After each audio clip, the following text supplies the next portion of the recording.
Bonjour! Aujourd'hui pour la petite vidéo, la première de l'année, j'avais envie de parler de l'urgence de choisir de s'aimer. C'est-à-dire donner sa liberté et la liberté aux autres.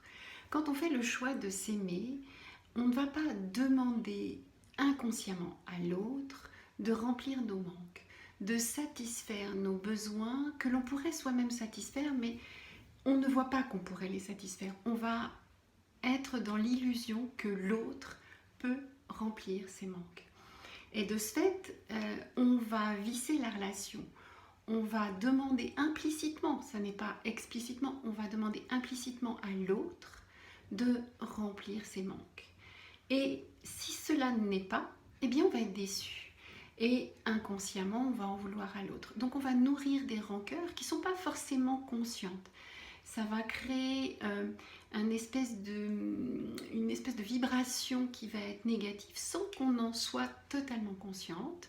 Et de fait, eh bien, on ne va pas libérer la relation, mais on ne va pas se libérer soi. C'est-à-dire qu'on ne s'aime pas suffisamment pour se donner ce bonheur de remplir, de satisfaire ses besoins. Et on va distiller inconsciemment une vibration de manque, une vibration d'attente que les choses viennent de l'extérieur, alors qu'en fait, elles peuvent pleinement venir de nous. Voilà, c'est l'idée que plus on s'aime, moins on rend les autres responsables de ce qui nous arrive, et plus on est dans une vibration de paix. Et cette vibration de paix est particulièrement utile actuellement dans le changement de vibration de la planète.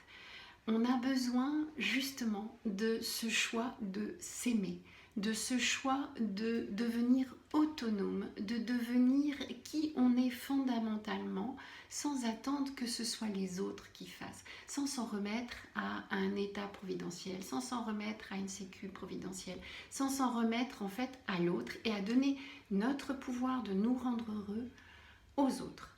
Donc voilà, c'était la petite bulle, vraiment c'est urgent d'apprendre à s'aimer et de faire le choix de cette autonomie et de s'aimer.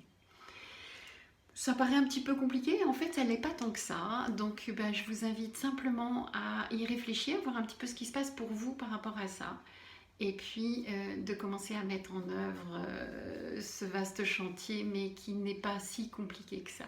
C'est vraiment un changement de vibration, on n'est plus en attente, on va regarder en soi, qu'est-ce qu'on peut faire pour se rendre heureux. Voilà, vous pouvez toujours me retrouver sur YouTube, Instagram et Facebook, et je vous souhaite mes meilleurs vœux, plein de courage, plein de prise de conscience, plein d'amour pour cette nouvelle année. Bye bye!